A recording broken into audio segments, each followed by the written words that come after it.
मृत्यु क्या है? क्या ये एक अंत है या फिर एक नई शुरुआत?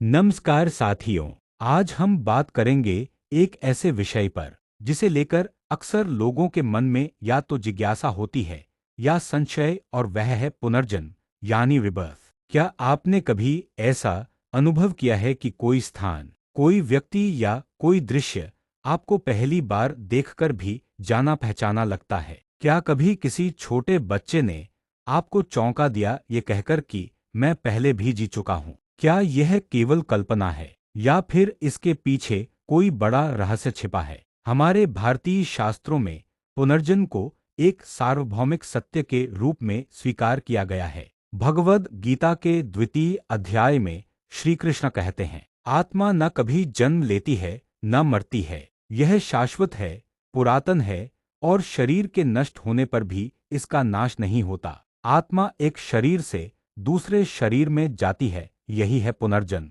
अब कोई कहेगा ये तो धर्म की बातें हैं, पर क्या विज्ञान इसे मानता है? डॉक्टर इयान स्टीवेंसन, एक प्रसिद्ध अमेरिकी वैज्ञानिक, ने 2500 से भी अधिक ऐसे बच्चों का अध्ययन किया जिन्होंने अपने पिछले जन्म की स्पष्ट बातें बताईं। जैसे तो उत्तर है हाँ, कुछ हद तक।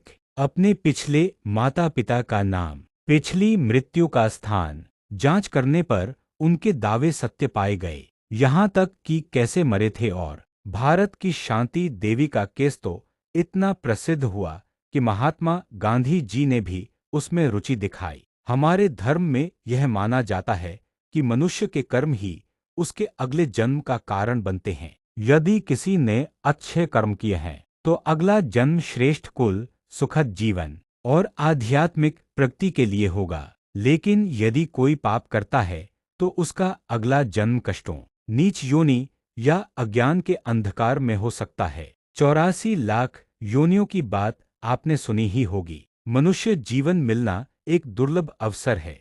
आत्मा की अनंत यात्राओं में यह एक स्वर्णिम मौका है मुक्ति पाने का। भारत में ऐसे कई उदाहरण हैं जहां बच्चे 3-4 वर्ष की उम्र में अपने पिछले जन्म की बातें बताते हैं। जब परिवार वहां जाकर जांच करता है तो सब सच निकलता है। क्या यह केवल संयोग है? यह आत्मा का साक्षात प्रमाण। अगर पुनर्जन्म सच है तो यह हमें एक बहुत बड़ा संदेश देता है। आपका कोई भी कर्म व्यर्थ नहीं जाता। हर सोच, हर भावना, हर क्रिया आपकी आत्मा पर अंकित हो जाती है। आप इस जन्म में जो करते हैं उसका असर अगले जन्म में साफ दिखाई देता है। इसलिए अपने जीवन को श्रेष्ठ बनाइए, दूसरों के लिए प्रेम और करुणा रखिए, सत्य और धर्म के मार्ग पर चलिए, क्योंकि मृत्यु केवल शरीर की होती है, आत्मा तो यात्रा पर निकलती है।